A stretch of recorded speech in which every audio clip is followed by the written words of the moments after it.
Hi folks, you're with Tacitus today at your Pushback channel, and thank you for joining this radio live stream. In this essay, I'd like to talk about there's a number of articles doing the rounds at the moment, and the think tanks and the globalists generally are pushing this idea of the world's overpopulated, we're going to run out of food, we're going to run out of resources, starvation, and so on and so forth. So there's clearly a campaign to get us all panicked and so on. Now, what are the solutions to this overpopulation? Well, the only solutions that they seem to have is that white people should have fewer children, but the overpopulation isn't coming from white people. So how does that work? The second argument that gets put up is that white people have bigger, or people in the West, which is primarily at the moment, at least white people, have a bigger economic and in terms of the ecosphere, a bigger energy intensive usage footprint, and thus consume disproportionately more resources than other people on the planet. Now, if that were really the case, and the globalists were concerned about it, or if that was even a valid argument, which I don't believe it is, then the globalists would stop forcing, and that's what they're doing. They're forcing against the will of the people in the West.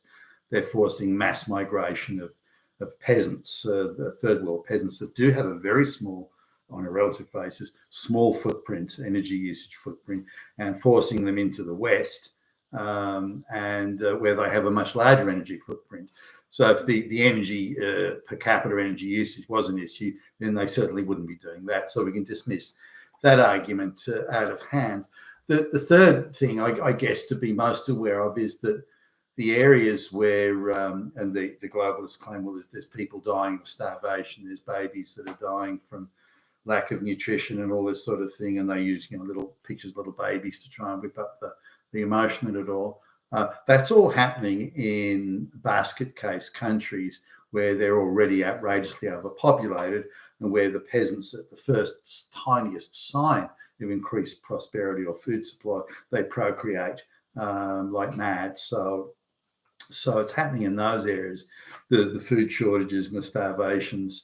Now these people are locked in a cycle, because again, as soon as the West sends them food, whether it be through charity or maybe they have a good year of harvests or whatever, it doesn't really matter.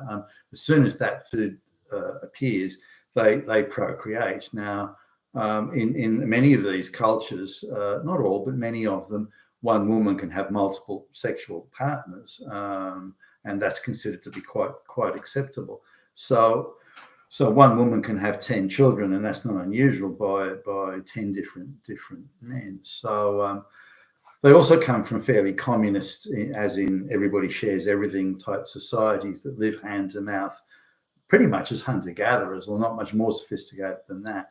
And if they do cultivate fields, as for example, they do in, say, somewhere like India, they've got a caste system which keeps the people at the bottom perpetually poor and living hand to mouth. So these are the areas, the Indian subcontinent, India, Bangladesh, Pakistan, that sort of thing, and many parts of Africa. Now with Africa, there's also additional things like tribal warfare and civil warfare and all sorts of things like that to add on to the top. Also, you'd hardly classify them as expert farmers. And if you look at the farm production that used to come out of Zimbabwe, while the white people were running the farm, they had the huge, they could not only feed the local population, but they had a very substantial export surplus. As soon as the black people took over, they just didn't have the same expertise. Many weren't interested, and they just don't think that far ahead to grow crops with the same proficiency as the white farmers did. We're seeing the same, by the way, in South Africa now. You look at the food production in South Africa, it's plummeted as soon as the black people started taking over the farms. Again, lack of expertise, lack of planning, and many just don't care. In some cases, they're seizing farms from the white farmers and then selling it, effectively extorting money from the farmer to get his own farm back. And this is how business is done in South Africa, which is why South Africa, once a very rich country, has very quickly become quite a poor country by comparison.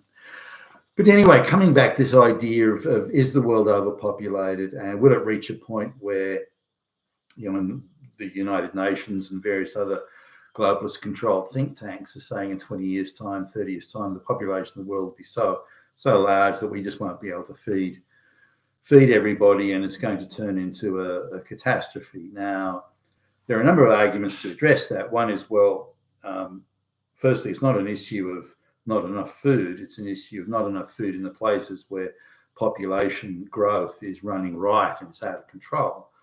Can we limit the population growth? Can we stop that? Because that's really the primary issue. That's why they're running out of food.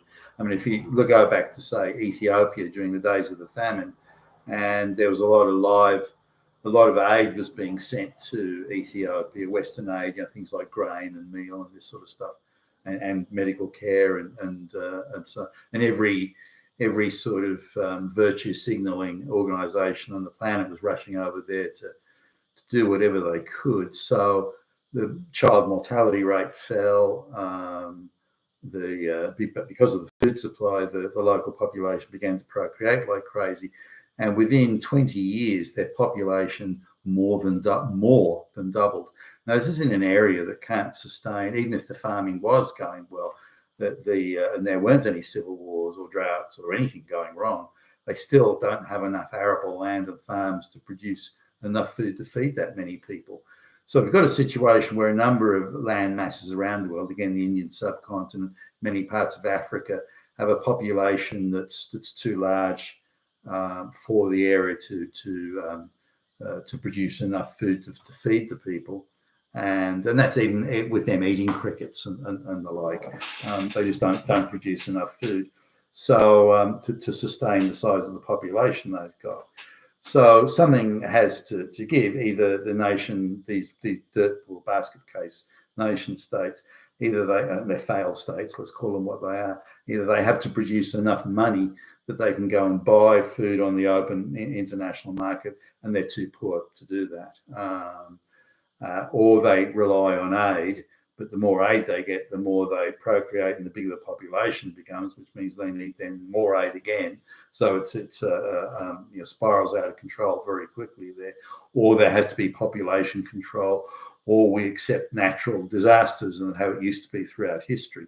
Now, it's only in the rich democratic countries where food shortages hitherto have been considered unthinkable. Democratic countries tend not to have food shortages or famines or anything like that. And if there is any sort of natural disaster, then they're rich enough to buy food on the international market. Now, democracy is now gone. The globalists control all our politicians. So the politicians no longer fear the people, as in fearing the ballot box and the consequences of being held accountable. They report and are controlled by and get their instructions from the globalist cabal. So the people don't matter anymore. So, and you can see this attitude in the politicians all across the Western world. The public opinion, we don't give a fuck about public opinion. Our bosses are the globalists, not the people. This election and it's all a pretense. We're pretending that they have a say in things, but they got no fucking say, and that's how it is now. So there's a number of things going on there in terms of how the West is changing politically and attitudes towards what constitutes and what will define overpopulation and food production. Now, the final aspect to food production in the West, and indeed elsewhere, we've seen this in Sri Lanka, is where the globalists are sort of trying to push the line that we can't increase food production because that will involve using more fertilizers and chemicals, that sort of thing. The ecosystem of the planet can't sustain these chemicals, so we have to go chemical free, and but that means food production will fall by half. So if you look at the advanced economies, all the surplus food production around the world is in the advanced economies, Canadian and Australian and American wheat fields, that sort of thing. So that if food production declines in those countries where farming is very efficient, or compared to everywhere else, at least very efficient, but is nonetheless fertilizer or chemical intensive, then if that farming has changed, as they're attempting to do in Holland, for example, at the moment, and Holland, per square sort of kilometre, is one of the biggest producers of all sorts of food, dairy foods and flours and all sorts of things that they produce there, and semi-processed like cheeses and the like, those sorts of things, but also fruit and vegetables as well. Also, if you look at some of the big hydroponic setups, like in Spain, there where they've got vast greenhouses and hydroponic farms going there, that's also quite chemical intensive. So one of the ideas is that all that chemical intensive farming has to stop. Now, if that is the case, the world production of food again is going to drop by something like 50%, and that would be a problem. So how do we? So we in this mix, how's it going to play out in the real world? Now, they're trying to change Western diets, move Western people away from meat, and move Western people onto a simpler. Not the globalists; they'll still have their steaks and their caviar and everything, but move the Western people to a much simpler diet where choice really is going to be taken away, and where things like crickets and simpler foods will be on the menu. And really, when you look at sort of the food, even the medieval times is not really a reflection, say in England, for example, because the population of England was quite small in medieval times, and the amount of land and game and things, natural, deer and all sorts of things around the place, rabbits and the like, that was quite plentiful relative to the population. So the population still had a pretty decent diet, all considered, given how poor they were. But they lived in land that was owned by the if you like, the equivalent of the globalists. They lived in a house that was owned by the globalists. All the farm equipment and implements, everything they used to exist, to get by, was all owned by the globalists, or the then equivalent of the globalists. And so they had 1 day a week to themselves, or 2 days a week to themselves, to tend to their own matters. But all they may have owned would have been the clothes on their back. Technically, the children were owned by the aristocrat as well, which we're now seeing, in the globalist view of the world, is that children are really owned by the state. They're not yours. And you don't really have any say. So if the teacher at school, the radical leftist teacher, encourages the kid to change gender or something like that, then you've got a problem with it. Then you're the problem, according to the globalist controlled state, not the kid, not the teacher, not the radical teachings that the kid's been subject to. You, the parent, if you've got any issue with it, you're the problem. You're the fucking fascist, fucking Nazi, by opposing him. So, and they can take your children away from you if you do oppose it. That's how insane the globalist controlled universe is right now. So I don't know how this is going to play out, other than spreading starvation equally, so that people in the white countries or the West are going to be equally as starved as the people in Bangladesh. I don't know, because the relative difference in efficiency between the West, a rich country and a poor country, is massive in terms of efficiency, organizational efficiency, government accountability, all that sort of thing, levels of corruption, the whole thing. That's why they're basket case countries. It's not because they're necessarily resource poor or anything like that, or they're being ripped off by the evil white fascist Nazi white guy. It's not that at all. There's just this chasm of difference. But the West is losing theirs because of affirmative action and because of the mass migration and so on. More and more people are entering critical roles and positions of authority and technical decision making in the West, who are utterly inept, totally inept. And so that all our standards are slipping. So maybe in the not too distant future, I think it's far away, the West will be incapable of producing the sort of food surpluses that it once did, whether it be from manipulation by the globalists or just lack of competence and so on by the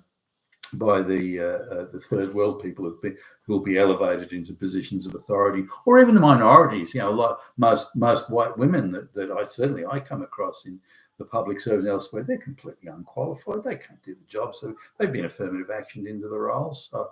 So that's it. Now, I'll close off by saying all this doomsaying doesn't necessarily mean it's going to come to pass. The population may not reach a certain level. maybe new technology such as genetically modified foods, things like that, may critically alter the balance in terms of food production and the need to use fertilizers or type of fertilizers, or fertilizers will be developed that are not harmful to the environment, or whatever. Many things could occur technologically. And just to illustrate the point, in 1795, Thomas Malthus, who was a church preacher, also a church preacher, he produced I suppose what would you call it, an essay or a thesis that population would increase at a faster rate than food production. Now, in 1795, this is sort of just as the agricultural revolution is starting to kick off. Many technological changes were to occur, for the next 50 years that Malthus couldn't possibly have foreseen. But he looked at the rate the population was increasing at the time, particularly given that Western Europe, or England, as he was looking at it, was recovering from the mini ice age, the plagues, and the plagues were coming around again, killing off lots of people. So a lot of that stuff seemed to have been sort of put under some sort of, the virulence of the plagues was much less than it had been. The mini ice age was gone. There was quite a temperate climate. So people were procreating more and that sort of stuff. So, children were surviving more. And so Malthus looked at the population increase, and he sort of believed it was geometric, like 2, 4, 16, that sort of thing. So he looked at it. It was a geometric, whereas food production was linear or arithmetic. 1, 2, 3, 4. So he divined that within a fairly short space of time, 25, 30 years, say by about 1830, that the world, or Britain, where he's really looking at it, but the world would run out of food to feed the population, and there would be mass starvation and apocalyptic type outcomes.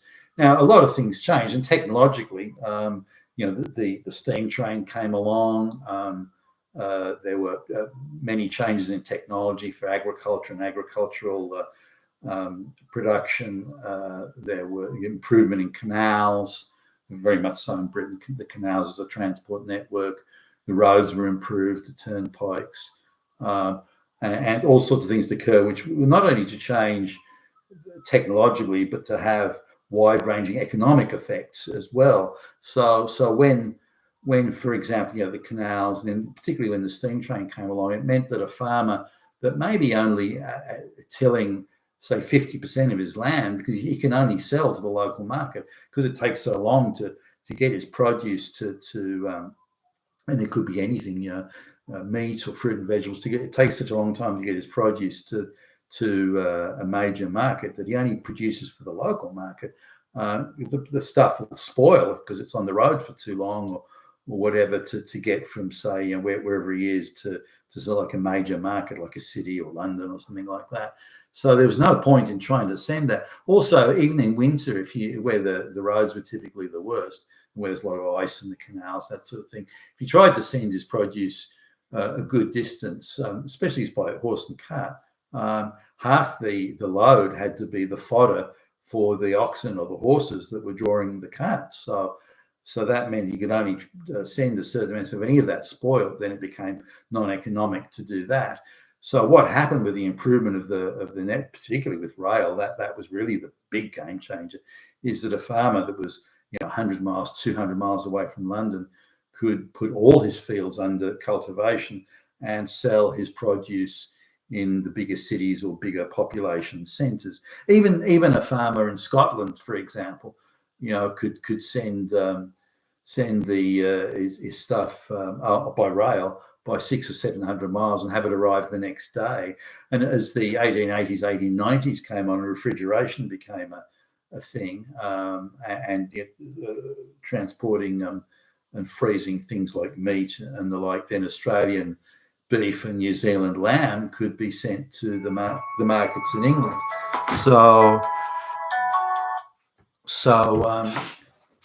And that traveling was that could go halfway around the world and still sell your produce.